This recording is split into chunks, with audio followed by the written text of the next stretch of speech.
And yet one more Fox News extreme weather alert. The latest heat wave, serious and already deadly. There are more than 30 deaths being blamed on the scorching heat in our country so far. More than 20 states affected.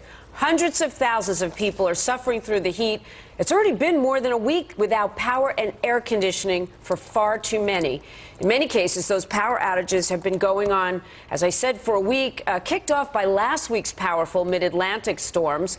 Well, the American Red Cross is always doing its part to help those affected. And joining us now is the national spokesperson, Craig Cooper, here on set. Good Craig, morning. first of all, you're a volunteer. I am. Just like everybody that's part of the American Red Cross. Well, of course, there's a small paid staff, but about 80% of the American Red Cross presence here in the United States is volunteers. You know, I don't endorse anything on the air, but I have been not only 9/11, but Katrina, so many disasters where you see the American Red Cross arrive on scene and nobody does it like you do. No federal funding either, right? All No. donation. We are federally chartered, but all of our funds come from donations, and we are very, very grateful for the donations that we get from the American public. I can tell you we have the most generous and caring viewers of any network. Let's see what we can do to help the people in Thank you need for right that. now.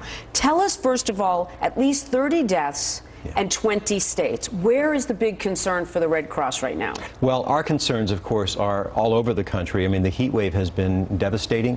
It's been an absolutely wild month, going back to the fires in Colorado, the floods after Tropical Storm Debbie in Florida. Our hearts go out to everybody that's been affected, the lives lost, the homes lost. It's just been a terrible month, and the summer's just getting started.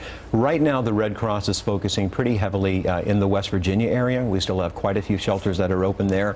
We also have shelters open in Ohio as well as New Jersey, either because of storm impact or obviously because of the heat that's been so present now since at least 10 days. Ironically, I was in West Virginia when I still believe it was a tornado, but that terrible storm hit last Friday and Saturday. Right. And there was very low fuel. I can't believe those folks, many of them are still without air conditioning. What does the Red Cross do specifically, as an example, in that state?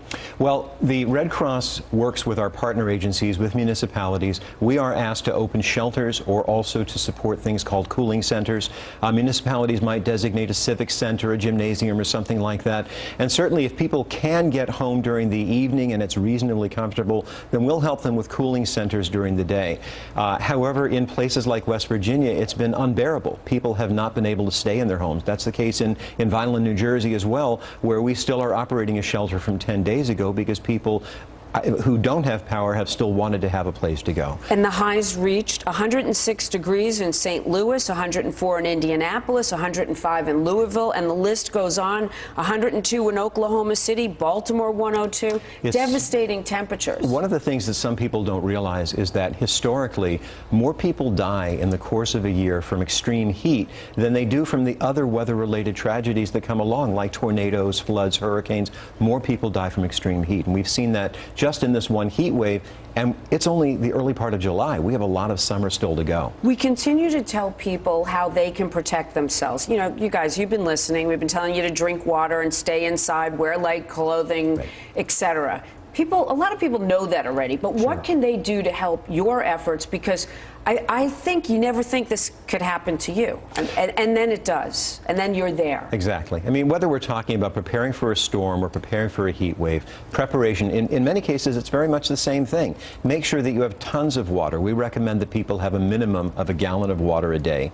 We also suggest that people have the provisions that they need if they lose power. That's been the situation in West Virginia. Even my sister outside of Washington, D.C. was without power for 6 or 7 days. So a battery-operated lamp, oh, yeah, perhaps. Absolutely. Flashlights. Yep, and the right batteries for them. I'm the one who has tons of batteries. I'm sorry, tons of flashlights at home, and I get the wrong batteries. What do you have in your bag? Oh, my bag is it's a wonderful bag of tricks. I can show you a couple of things very quickly. This is a very cool red American Red Cross bag, but I knew it could be my Red Cross empty. bag. Okay. Yep. Of course, we want people to make sure that they've got plenty of water. The favorite thing that I love to show is a crank-operated radio.